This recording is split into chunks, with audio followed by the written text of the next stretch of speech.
Tension, mobile.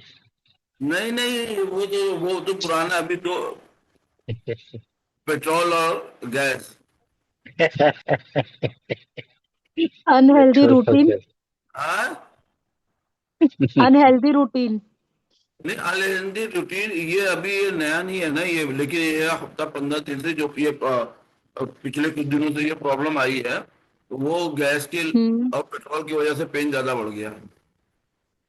हम्म। लोगों को पूरा पूरा दिन वहां पे लाइन पे खड़ा होना होता है। सो मुझे आज फील हुआ मेंटली ना, मैं मेंटली जो प्रेशर। मैं गया हुआ था ना गैस का वो करने के लिए। तो वहां पे बैठ के बात करना था, तो मुझे सिलेंडर पे, अभी वहां पे चेयर तो लगाएंगे नहीं कस्टमर के लिए, तो खाली सिलेंडर पे बैठ के बात कर रहा था। राइट। उसके बाद जब मैं आया हूँ ना आधा घंटा बैठ के वहां पे, तो मुझे बटक में पेन हो रहा था, और अभी भी हो रहा है। क्योंकि आप जब बैठते हो ना, तो अभी वहां पर मेरा कहने का सेंस सिर्फ ये है, आपकी डेली रूटीन में, आपकी डेली लाइफ में कोई ना कोई ऐसी चीज आती है जिससे बॉडी के अंदर पेन होता है। राइट।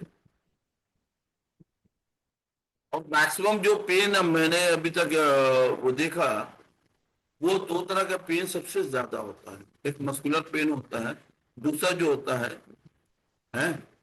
या suddenly life life style is okay. दूसरा जो है पॉस्चरल पेन।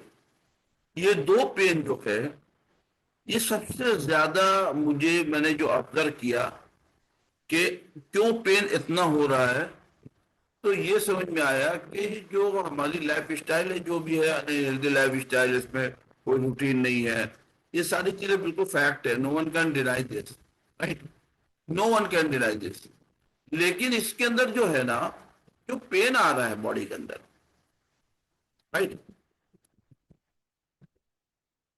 देखिए, एक चीज हमेशा याद रखिएगा कि आपकी जो डाइट होती है, वो सबसे इंपॉर्टेंट चीज होती है। राइट। जो डाइट आपकी होती है वो सबसे इंपॉर्टेंट चीज होती है। डाइट का मतलब ये होता है कि आपकी जो प्रॉपर डाइट होती है, इससे बॉडी को न्यूट्रिशन मिलता है। 101% true. No one can deny this. ये चीज को नो वन, मतलब ये बिल्कुल फैक्ट है, no one can deny this. Diet का प्रॉपर होना। लेकिन वो डाइट जो आप प्रॉपर लेते हैं, आपको ये मालूम होना चाहिए कि वो राइट टाइम पे ले रहे हैं कि नहीं ले रहे। फॉर एग्जाम्पल, हाउस वाइफ में खास करके मैंने देखा, जो अपने घरों में आसपास या रिलेटिव में या कहीं भी मैं उनको किया, तो वहां पे मैंने देखा है कि जैसे वाइफ उठती है या मदर उठती है, लेडी जो भी है घर की हेड उठती है, हस्बैंड को, बच्चों को स्कूल छोड़ना, हस्बैंड के लिए टिफिन तैयार करना, ये सारी चीजें करते करते 2 से 3 घंटा उनका चला जाता है। फिर आफ्टर दैट वो कुछ भी लेती है। उसके बाद क्या होता है, एक चाय ले लिया, कुछ टोस्ट ले लिया, ले गए, फिर उसके बाद काम करती है, फिर उसके बाद वो 3 से 4 घंटे के बाद ब्रेकफास्ट उनका होता है। यानी अगर 7 पे उठी है, तो उनको 10-11 बजे वो ब्रेकफास्ट करती है। ब्रेकफास्ट अपने आप में ये बोलता है ब्रेकफास्ट, यानी मुझे जल्दी तोड़ दो। यानी जब आप उठते हो ना, आप करो घर के लिए भी कुछ करो, आप उठो, एक गिलास गर्म पानी पी लो, डेट से ले लीजिए, अंजीर ले लिया, ड्राई फ्रूट ले लिए, कुछ भी ले लीजिए, कुछ भी आप कुछ खाकर आप काम करो, मना कौन करता है। तो ये जो है, आप 3 से 4 घंटे जो स्किप करते हैं मॉर्निंग में, ये क्या करता है बॉडी के अंदर, ये क्रिएट करता है। ये बॉडी के अंदर क्रिएट करता है। अब वो चीजें क्या क्रिएट होती है, can you tell me. Ayurveda में सब लोग जानते हैं, आयुर्वेद में 3 चीजें कही गई, वात, पित्त और कफ। तो सब बॉडी के अंदर अगर आप ब्रेकफास्ट प्रॉपर नहीं लेते, तो आपकी बॉडी के अंदर क्या चीजें क्रिएट होती है, कौन सा दोष आता है। वात यानी, आएगा सर। है, वात। नहीं वात नहीं आएगा, पित्त आएगा। वात उस वक्त नहीं आता। पित्त आएगा, पित्त। जो प्रॉब्लम पित्त होती आएगा। है, और वात की जो प्रॉब्लम होती है, वो लेट नाइट सोने वालों के लिए बात होता है। अब यहाँ पे आपने देखिए पित्त, पित्त क्या है? Is a blood circulation, is a liquid form में होता है। अब वो ब्लड सर्कुलेशन का ब्लड कहाँ जाता है? पूरी बॉडी में जाता है, पूरी बॉडी में रन करता है। तो कहने का सेंस ये है कि आपको मास्टर बनाने के लिए या आप एक अच्छे थेरेपिस्ट बनने के लिए आपको वो चीजें जानना बहुत जरूरी है, जिससे आप पेशेंट को प्रॉपर ट्रीट कर सकते हैं। जब आपको खुद नहीं मालूम है, ऐसा नहीं पेशेंट आया आपने उसका एक्यूपंक्चर कर दिया, मॉक्सीमोशन कर दिया, कपिंग कर दिया, उसका बोन सेटिंग कर दिया, फिर सही हो जाए। हाँ, वो टेम्परेरी होगा, वो टेम्परेरी होगा। तो आपकी नजर किस पे है कि पेशेंट की डाइट को प्रॉपर करें। तो अब उसके बाद आता है सेकंड, लाइफ स्टाइल। जो कुछ आप खाते हो वो प्रॉपर डाइजेस्ट होता है नहीं होता? आपने फिल तो कर लिया, स्टमक को फिल कर लिया, आपकी डाइट प्रॉपर हो गई, आप अकॉर्डिंग टू यू, आपके हिसाब से हो गई, लेकिन वो डाइजेस्ट होकर प्रॉपर बॉडी को न्यूट्रिशन मिल रहा है या नहीं मिल रहा है, ये कैसे पता चलेगा? Yes, anyone? ये कैसे मालूम होगा?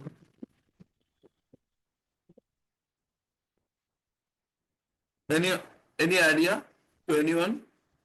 फ्रेश फील होता है जब हम कुछ खाते हैं, जब वो चीज़ अच्छी होती है हमारे हमारी डाइट के लिए, तो वो फ्रेश होता है। देन अगर अगर हम लोग खा लेते जो अनहेल्दी फूड हम खाते हैं, तो उससे हमें लेजीनेस आता है, लथार्नेस हो जाते हैं हमारी बॉडी, और बहुत सारे कॉन्सिक्वेंस होते हैं उसके साथ। बॉडी उसको लाइक खुद गैस्ट्रिक का react इशू है। होता है। बॉडी के अंदर एक सिम्टम आता है कि जो कुछ आपने यस। खाया है वो आपकी बॉडी, आपका क्या, स्टमक हैवी हो जाता है, you are not feeling good.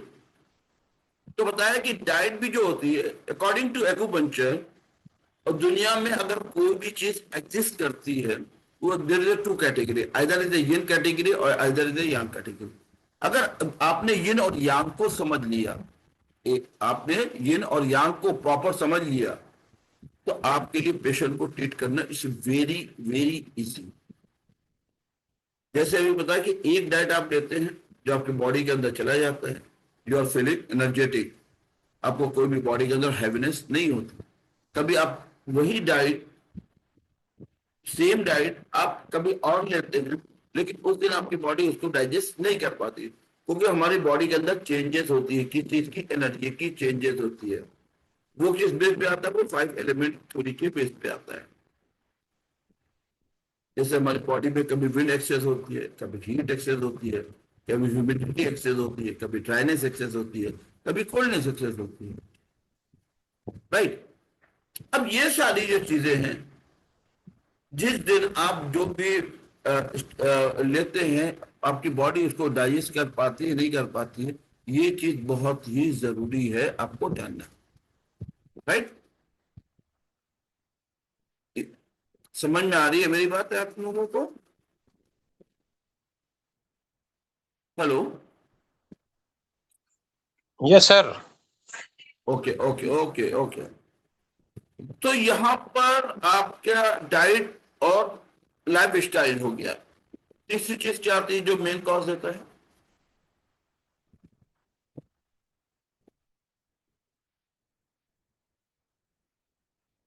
Nature of job. आप करते क्या? इसमें नेचर ऑफ जॉब में आपका सबसे ज्यादा क्या चीज इन्वॉल्व होती है? पॉस्चर। नेचर ऑफ जॉब में सबसे ज्यादा क्या इन्वॉल्व होता है? आपका पॉस्चर। आप ऑफिशियल वर्क कर रहे हैं, आप बॉस हैं, आप मैनेजर हैं, आप उससे, या जॉब जो भी आप करते हैं, आपको जॉब का नेचर क्या है? बैठ रहे हैं, आप बैठ के लैपटॉप चला रहे हैं 4 से 6 घंटा 8 घंटा, तो आपका जो नेक का मूवमेंट होगा वो कैसे होगा? नेक का मूवमेंट मोस्टली आपका ऐसा होगा, राइट? अगर नेक का मूवमेंट आपका ऐसा होगा, आगे चल के आपको प्रॉब्लम आएगी ही आएगी। तो ये जो सारी चीजें हैं, इन चीजों को इन चीजों को देखना और जानना बहुत ही जरूरी है।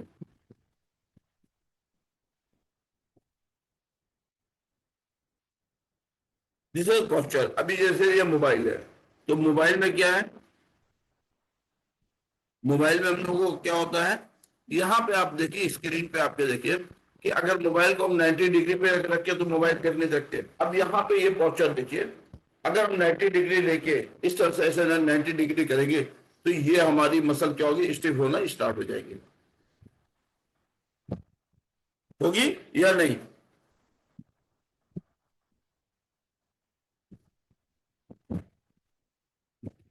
यस और नॉट?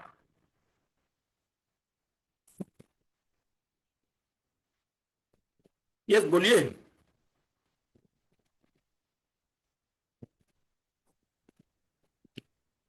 Yes sir. तो ये जो चीजें हैं, posture is also very important. तो यहाँ पे आपको master class of pain management में बाहर आइए जी 1 मिनट के लिए। तो मास्टर ऑफ पेन मैनेजमेंट में आपका ये जो पोस्चर है, ये आपको डायग्नोसिस ये पूरा प्रॉपर सिखाया जाएगा। फिर इसके बाद आता है मस्कुलर, ये रेफर पेन आता है, रेफर पेन।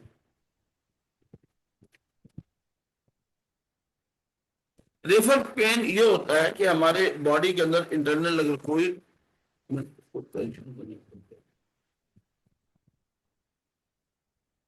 बॉडी के अंदर कोई भी अगर प्रॉपर यानी किसी भी ऑर्गन में, फॉर एग्जांपल एक पेशेंट है उसको किडनी स्टोन है, वो रेफर पेन आएगा। तो बताया कि आपको एक एज ए थेरेपिस्ट ट्रीटमेंट के पहले उसका प्रॉपर डायग्नोस कर लेना चाहिए कि वो पेशेंट को कोई ऐसी प्रॉब्लम नहीं दे दे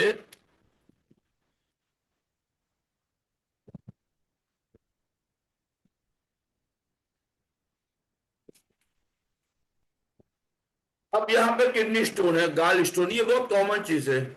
किडनी स्टोन और गाल स्टोन बहुत ही कॉमन चीज है। अब आप पेशेंट को हिजामा कर रहे हैं, एक्यूपंक्चर कर रहे हैं, मॉक्सिबर्चन कर रहे हैं, उसको कायरो कर रहे हैं, मैनिपुलेशन कर रहे हैं, इलेक्ट्रोथेरेपी कर रहे हैं, उसको काइनोलॉजी टेपिंग कर रहे हैं, लेकिन उसको अगर गाल स्टोन या किडनी स्टोन है तो पेन जाएगा क्या? नो। नहीं सर। तो यहाँ पे आपको डायग्नोसिस जो बताया जाएगा जो टंग और पल्स से, उसके थ्रू पेशेंट की केस हिस्ट्री को लेंगे। किसी लेडी को अगर कोई गायनिक इशू है, उसकी वजह से रेफर पेन आ रहा है, तो वो भी पेन आपके ट्रीटमेंट से प्रॉपर नहीं जाएगा। तो ये सारी चीजें हम मास्टर क्लास के अंदर सीखेंगे। अब उसके अंदर जो सबसे बड़ी जो चीज आती है इसके अंदर, acupuncture. What is acupuncture? Yes anyone? What is acupuncture?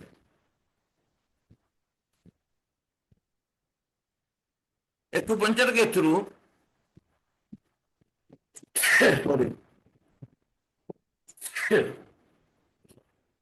Acupuncture के थ्रू हम कैसे इसको ट्रीट कर सकते हैं? Anyone have any idea?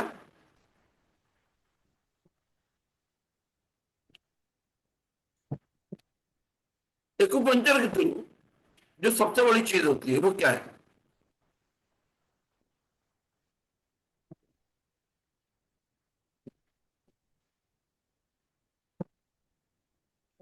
आप ही लोगों से क्वेश्चन हो रहा है। एक्यूपंक्चर क्या होता है सर, आप ये क्वेश्चन कर रहे हो ना? हाँ। एक्यूपंक्चर से हमारे जो पेन रिलीफ का था वो मैनेजमेंट होता है फर्स्ट। Second, yes. वो हमारे पूरे डायग्नोस करता है कि हमारे हमारी बॉडी में क्या चेंजेस आ रहा है, तो उसको उस बेस पे हम उसका इलाज कर सकते हैं। और हमारे ब्लड सर्कुलेशन को बहुत हेल्प मिलती है एक्यूपेंचर से, जिसकी वजह यस। से बॉडी को ये मोटिव बॉडी हमारी काम करना स्टार्ट करती है, वर्क स्टार्ट करती है, जो स्लो प्रोसेस हो जाता वेरी है गुड, बॉडी में। Very good answer. इसके अंदर जो सबसे बड़ी चीज आपने बताई, एक्यूपंक्चर के अंदर जो सबसे बड़ी चीज है कि हम बॉडी के अंदर ये शब्द, एक्यूपंक्चर के अंदर जो सबसे बेस्ट चीज है वो ये है कि आप पेशेंट को प्रॉपर डायग्नोस करके ट्रीटमेंट कर। Yes sir, yes sir, this is the best part of the acupuncture. Yes acupuncture sir. के अंदर जो डायग्नोसिस सिस्टम है वो हम ये नहीं कहते कि आयुर्वेद में नहीं है, यूनानी में नहीं है, एलोपैथ में नहीं है, होम्योपैथ में नहीं है, हर पैथी के अंदर डायग्नोसिस है। Yes sir. आज का आज का जो जनरेशन है, टू बी वेरी ऑनेस्ट, आज का जो जनरेशन है वो उतनी मेहनत नहीं कर पाता जितना कि पहले की जनरेशन मेहनत किया करती थी। एग्जैक्टली। पहले की जनरेशन लेबोरियस हुआ करती थी एजुकेशन के लिए, वो टाइम देते थे। आज की जनरेशन पिज्जा बर्गर वाली है, इंस्टेंट 2 मिनट में उनको नूडल मिला, मैगी बना के खा लेना वो ज्यादा पसंद करते हैं इंस्टेंट की खिचड़ी खाना, राइट। पहले जो हाउसवाइफ हुआ करती थी और आज भी गांव के अंदर, उनका फिजिकल वर्क कुछ भी होता है, यानी मसाला भी वो सिल पे पिसा करते हैं। अभी क्या कि ठीक है एडवांस चीज आ गई, मिक्सर में डालते हैं फट से हो जाता है, कुकर में डाला स्टार्ट हो गया, ले लिया खा लिया, गर्म हुआ ओवन में रख दिया, ये ठीक है टाइम सेवर है। लेकिन इसके साथ आपका फिजिकल वर्क भी जा रहा है। पहले कपड़ा धुला जाता था हाथों से, अब कहाँ पे, मशीन में डाल दिया, ऑटोमेटिक मशीन है, सब कुछ सारी चीजें करके आ जाती है। तो अभी क्या कि सेडेंटरी लाइफ स्टाइल हमारी लाइफ को धीरे धीरे डिस्ट्रॉय कर रही है। हमारी बॉडी की जो एनर्जी है, जो हमारे बॉडी के अंदर जो न्यूट्रिशन है, उसको यूटिलाइजेशन नहीं होती। वो क्या होता है, वो डिपोजिशन फेज में आ जाता है। अब वो डिपोजिशन फेज में जब आता है तो बॉडी के अंदर क्या होती है, कहीं ना कहीं इशू शुरू हो जाता है। एक एग्जाम्पल मैं आपको दूं, इसके अंदर अब स्क्रीन पे मुझे दिख रहे हैं कई डॉक्टर्स भी हैं, राइट। आपने ये देखो कि 10 से 15 साल के अंदर पीसीओडी और पीसीओएस के केस ज्यादा आ रहे हैं, यस और नो? Yes sir. ऐसा क्यों?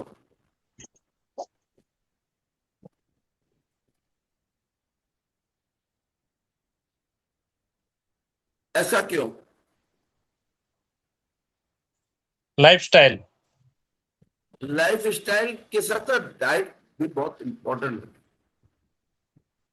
जो डाइट बॉडी के अंदर जा रही है वो क्या है, वो डिपोजिशन में जा रही है, वो एनर्जी में कन्वर्ट नहीं हो पा रही है, इसलिए वो डिपोजिशन में जा रही है, और जिसकी वजह से वो बॉडी के अंदर वो इन्फ्लामेशन, स्टैग्नेशन हो जा रहा है।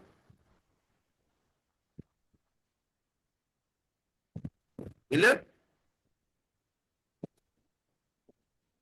तो यहाँ पे एक्यूपंक्चर या आप किसी भी पैथी में आप जाओ, आप अपने पेशेंट को, अगर आपके पास कोई भी पेशेंट आता है, आज कोई ऐसा घर शायद नहीं है बचा हुआ कि जहां पे आपको पेन का पेशेंट नहीं मिलेगा।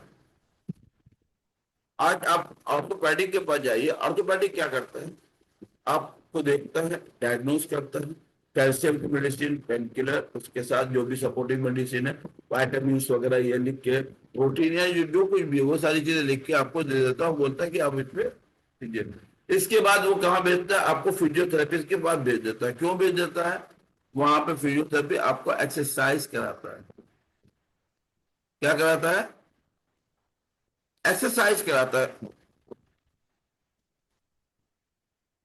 तो वो एक्सरसाइज जो आप खुद नहीं कर पाते, वो फिजियोथेरेपिस्ट कराता है। Please note down this. आपके पास कोई भी पेशेंट आए, हैं, कोई भी पेशेंट आए, किसी भी तरह का पेशेंट हो, किसी भी तरह को, चाहे वो सर्वाइकल हो, हैं, सर्वाइकल हो, लंबर हो, नी पेन हो, हील पेन हो, काफ मसल पेन हो, कोई any type of pain, any type of pain, उस पेशेंट को बोलिए आपको मॉर्निंग इवनिंग 10 मिनट्स वॉक करना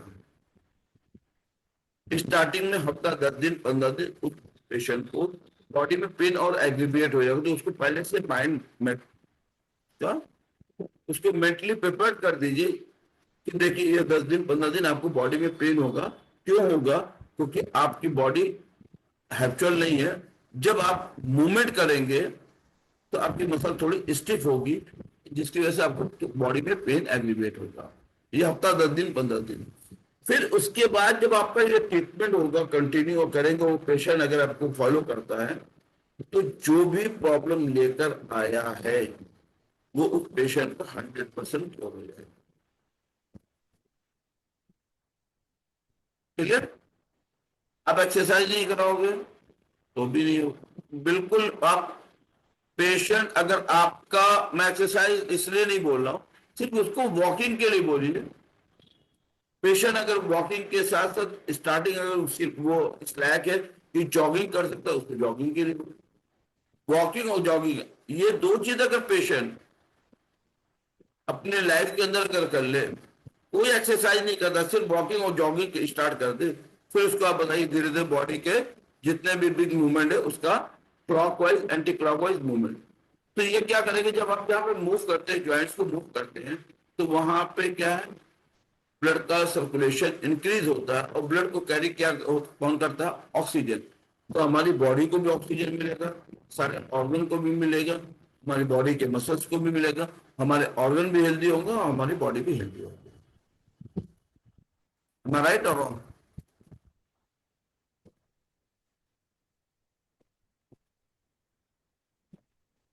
हेलो, बोल दीजिए, ये समझ में आ रहा है? Yes, sir. चलिए। अब यहाँ पे पेन के लिए जैसे एक्यूपंक्चर में बताया कि बहुत सारी चीजें हैं, हैं? यहाँ पे हमारी कोशिश है कि आप लोगों को एक अच्छा एक्यूपंक्चरिस्ट बनाना। वो कैसे बनेगा, जब आप हमारे साथ रेगुलर लगेंगे, इस चीज को प्रॉपर सीखेंगे कि एक्यूपंक्चर कैसे काम करता है, एक्चुअल में एक्यूपंक्चर काम कैसे करता है। अब यहाँ पे एक्चुअल में एक्यूपंक्चर काम कैसे करता है, ये आपको मालूम है कि बॉडी के अंदर निडल को इंसर्ट किया जाता है, राइट? लेकिन वो प्रॉपर टेक्निक आपको पता है या नहीं?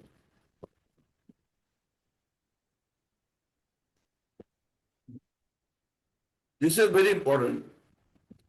आप बॉडी के अंदर लोकेशन और इंसर्शन, आपको मालूम है ये निडल को डालना है, इंसर्ट करना, लेकिन आपको लोकेशन और इंसर्शन का प्रॉपर नॉलेज है या नहीं?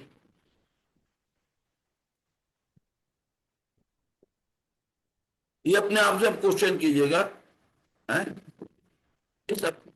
इसको क्वेश्चन कीजिएगा अपने आप से, ये आपको खुद आंसर मिलेगा।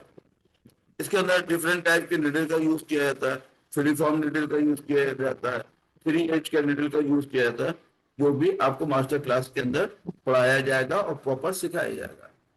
इसके बाद आता है इलेक्ट्रिक स्टिमुलेशन। अब इसके अंदर डिफरेंट वेव्स होते हैं, किस कंडीशन में कौन से वेव्स का यूज करना है, वहां पे वेव्स कौन, उसकी इंटेंसिटी कितनी होनी चाहिए, फ्रिक्वेंसी कितनी होनी चाहिए, ये आपको अगर नहीं पता है तो आप कैसे उसका ट्रीटमेंट दोगे?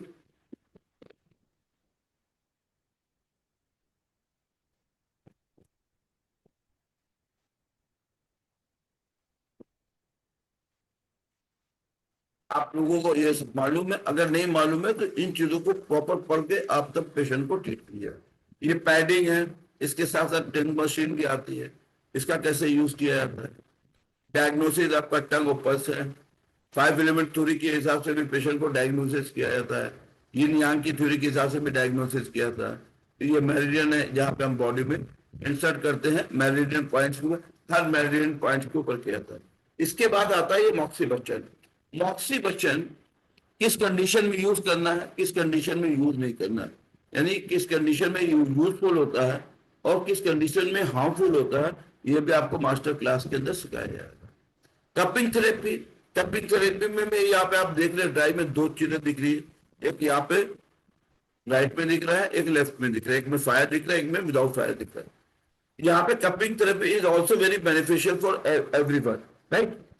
लेकिन हीट सिंड्रोम में कौन सा कपिंग यूज करना है, कोल्ड सिंड्रोम में कैसे यूज करना है, एज वाइज कैसे यूज करना है, कितना सक्शन देना है, हैं?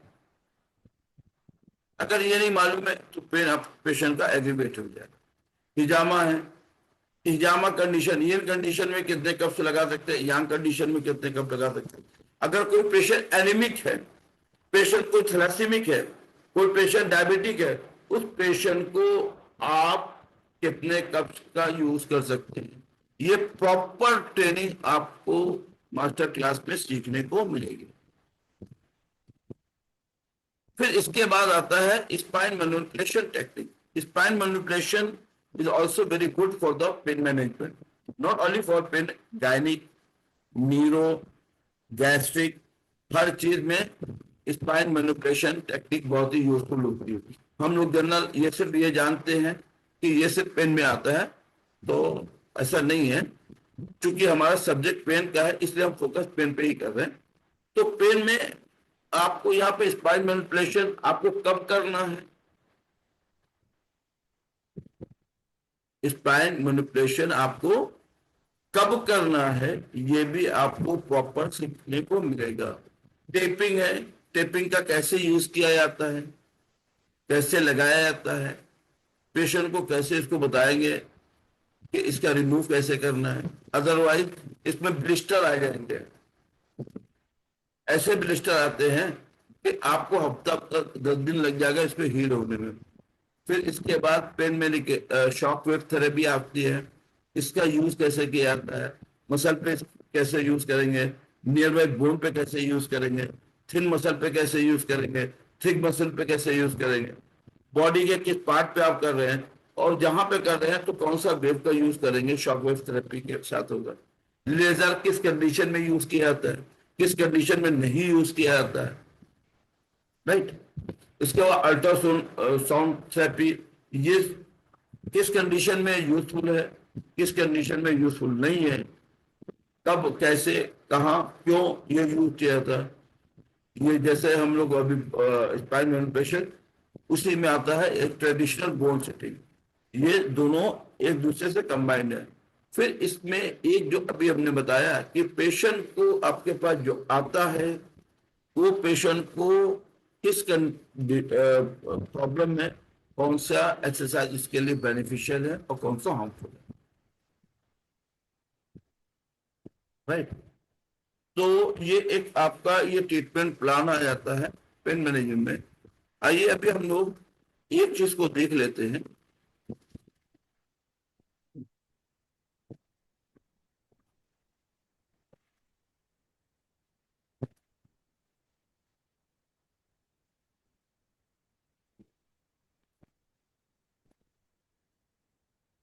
इसके बाद हम लोग लॉ ऑफ एक्यूपंक्चर में पेन पे देखेंगे। ये master class of pain management में जो ये हमारी टीम ने जो आप लोगों के लिए सिलेबस तैयार किया हुआ है, फैकल्टी कह लीजिए, राइट। अब इसके अंदर जो होता है, अब यहाँ पे इंडिया के जो टॉप मोस्ट लेक्चरर है वो आपके साथ थ्योरी में भी रहते हैं और मोस्टली ये प्रैक्टिकल में ज्यादातर रहते हैं।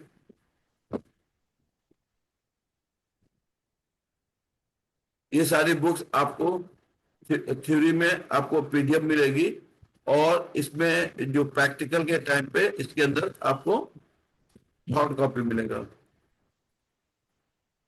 एक्यूपंक्चर, मॉक्सीबर्जन, कपिंग थेरेपी, टंग और पल्स डायग्नोसिस है। ये 7 डेज की प्रैक्टिकल ट्रेनिंग होती है और कल से जो स्टार्ट हो रही है, ये थ्योरी क्लासेस स्टार्ट हो रही है ऑनलाइन। ये आपके मई के फर्स्ट वीक तक जितना आपका थ्योरी पार्ट होगा कंप्लीट हो जाएगा। उसके बाद 11 मई से लेकर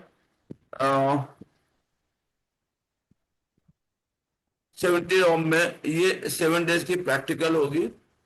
इसके अंदर एक्यूपंक्चर, मॉक्सीबर्जन, कपिंग, टंग पल्स डायग्नोसिस के साथ इसमें 3 डेज की एडिशनल ट्रेनिंग होती है। एक दिन आपका इलेक्ट्रोथेरेपी और टेपिंग होता है और 2 दिन ट्रेडिशनल बोन सेटिंग होती है। यानी टोटल ये 7 + 3 ये 10 डेज की प्रैक्टिकल ट्रेनिंग हो जाएगी। तो ये 11 से स्टार्ट होके 10 डेज यानी 20 तक कंटिन्यू चलेगा, राइट।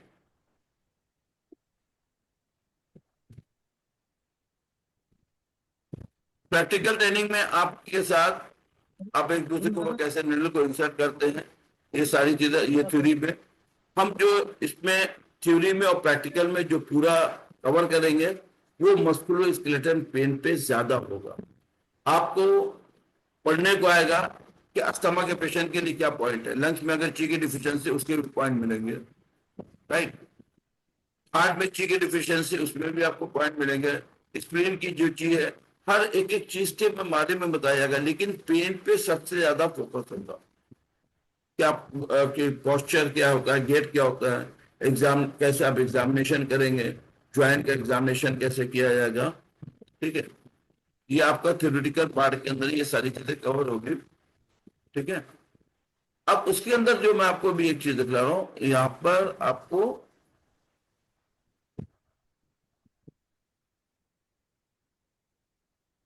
मैं साउंड बंद करके देख रहा हूं। यहां पर निडल को कैसे इंसर्ट किया जाता है, लोकेशन, और निडल को कैसे आप इंसर्ट करते हैं, ये प्रैक्टिकल ट्रेनर आपको, जो लेक्चरर है प्रैक्टिकल ट्रेनर, कैसे लोकेशन को फाइंड आउट करते हैं, ये बहुत इंपॉर्टेंट चीज है। फिर निडल को कैसे इंसर्ट किया जाता है, निडल का डायरेक्शन कैसे होना चाहिए, ची को जब आप अराइव करते हैं या उसको टोनिफाई करते हैं या इंक्रीज करते हैं या डिक्रीज करते हैं, उस कंडीशन में निडल का डायरेक्शन कैसे होना चाहिए। अगर पेशेंट को शोल्डर पेन है तो हम यहाँ पे कैसे उसको देखेंगे, स्पाइन से रिलेटेड है, एग्जामिनेशन ऑफ स्पाइन कैसे किया जाएगा, हर एक एक एक्सपेक्ट को हम लोग बहुत ही डीपली इसको, I request all please mute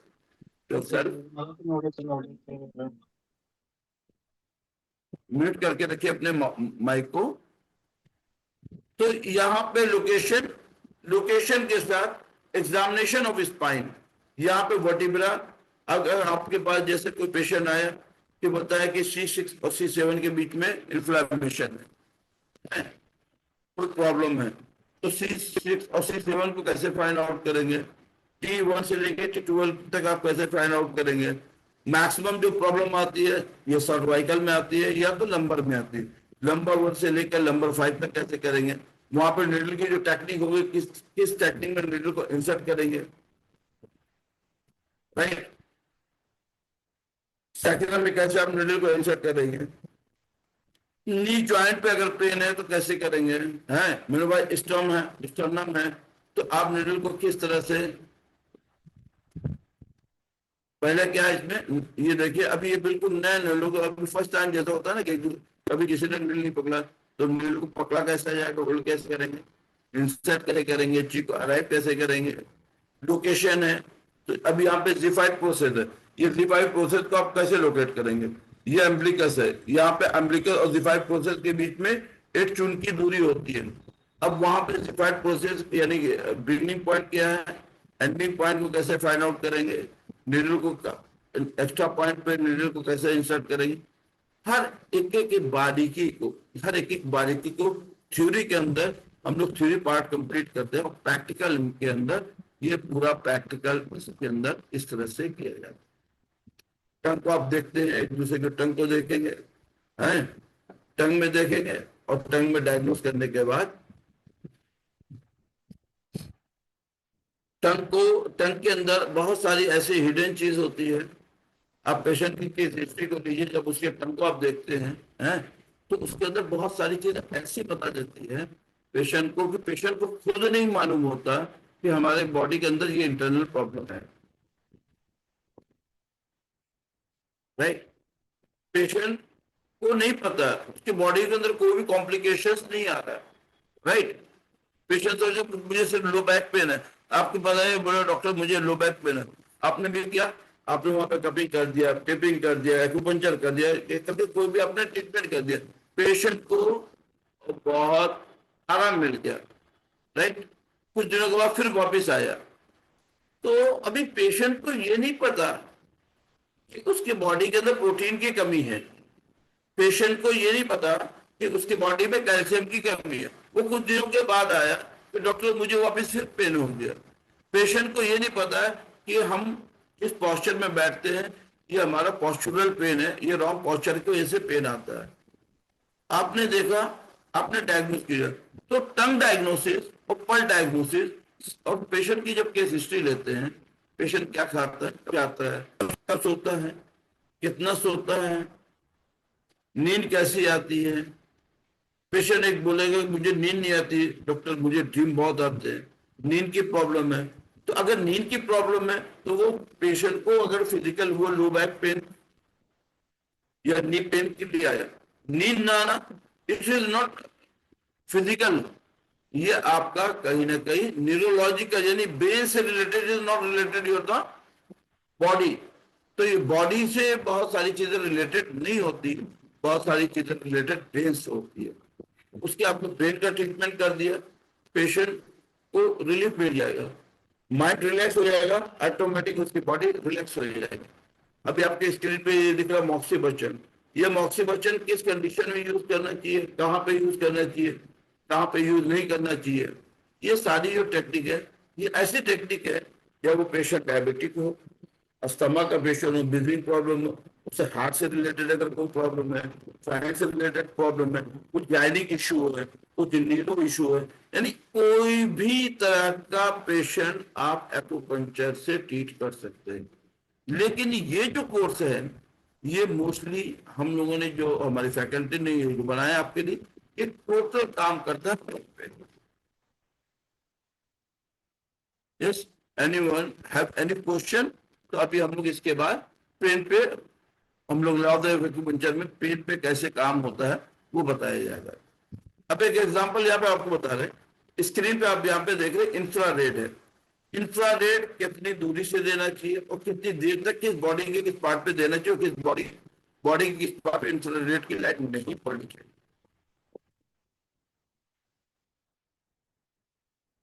तो हर एक एक चीज को सीख कर जब आप ट्रीट करते हैं, तो पेशेंट को क्या होता है, जब आपको पेशेंट क्लिनिक से निकलता है ना, जब फ्री होके निकलता है, तो पेशेंट क्या होता है, आपसे खुश होकर निकलता है।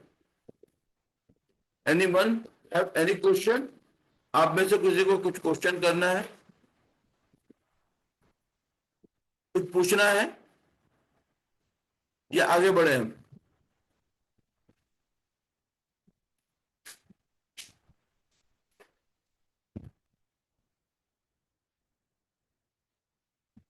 ये रेज एक्यूपंक्चर है? ये टंग और पल्स डायग्नोसिस, जैसे मैं बताया था कि यहाँ पे टंग और पल्स देख के भी हम पेशेंट को डायग्नोस करते हैं, फील किया जाता है एक दूसरे के पल्स को किस तरह पकड़े हैं।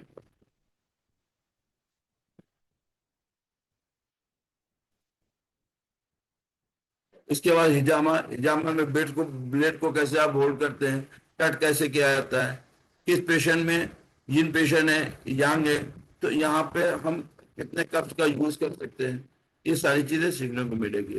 राइट, अब आ जाते हैं हम लोग अपने सिलेबस पे।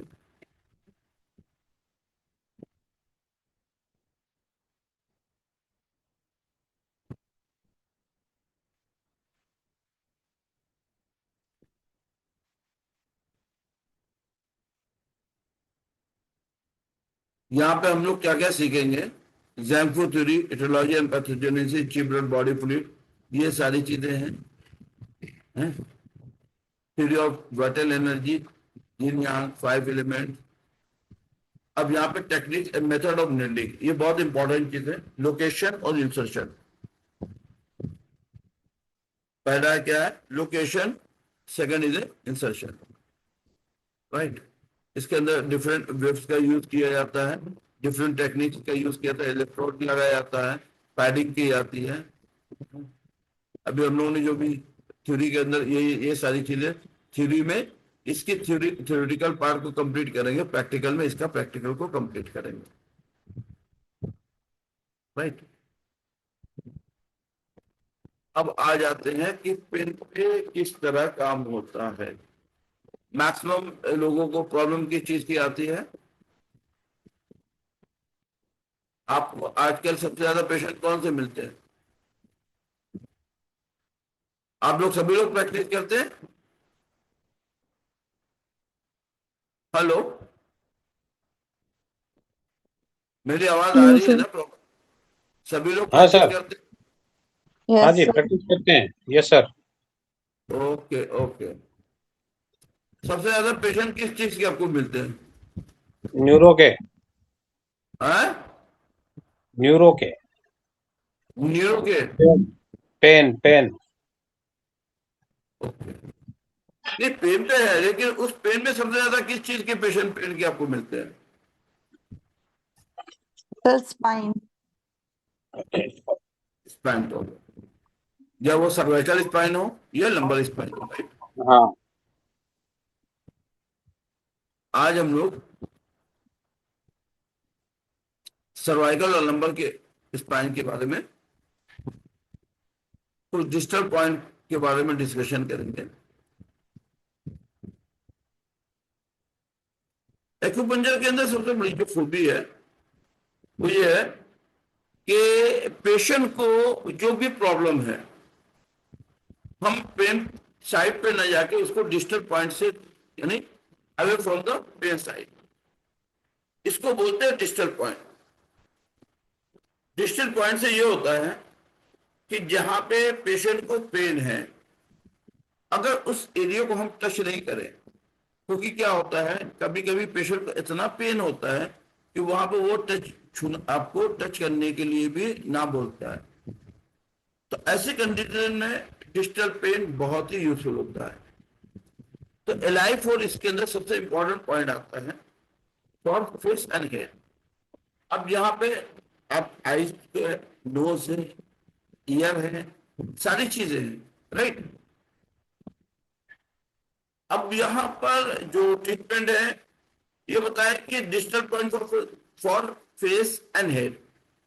तो Li4 की लोकेशन को पहले लोकेट करनी, और सेकंड क्या है, नीडल को इंसर्ट करना। अगर आपकी लोकेशन परफेक्ट है और आपको अगर नीडल ऑफ टेक्निक्स नहीं आती प्रॉपर, तो भी आप पेशेंट को रिलीफ नहीं दे सकते।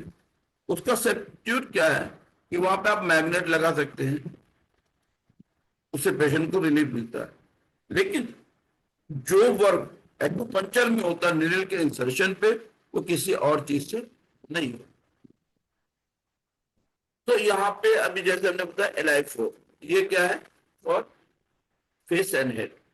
अब इस Li4 को कैसे लोकेट किया जाता है? तो ये हमारे जो बिग थंब है और स्मॉल इंडेक्स फिंगर है, जब इसको हम टच करेंगे तो हाई प्रोमिनेंस आता है। हाई प्रोमिनेंस के बीच में याद है रेडियस, ये this is the second metacarpal bone on the radial side. तो ये हमारी रेडियल बोन होती है, और यहाँ से रेडियल बोन से अब स्ट्रेट आप जाएंगे तो यहाँ पे वो पॉइंट आएगा। फिर आप इसको रीचेक कर लेंगे तो आपको ये पॉइंट मिल जाएगा, लोकेशन ऑफ लाइफ में। अब यहाँ पे जो टेक्निक्स ऑफ नीडल है, इसको स्ट्रेट नीडल को डालते हैं, तो पेंडिकुलर नीडल को डालते हैं, हाफ ट्यूब से लेकर क्वार्टर ट्यूब तक के नीडल को डालते हैं, और ची को अराइव किया जाता है। ची को अराइव अगर आपने नहीं किया, सिर्फ नीडल को इंसर्ट कर दिया, ची को आपने अराइव नहीं किया और नीडल को सिर्फ इंसर्ट कर दिया,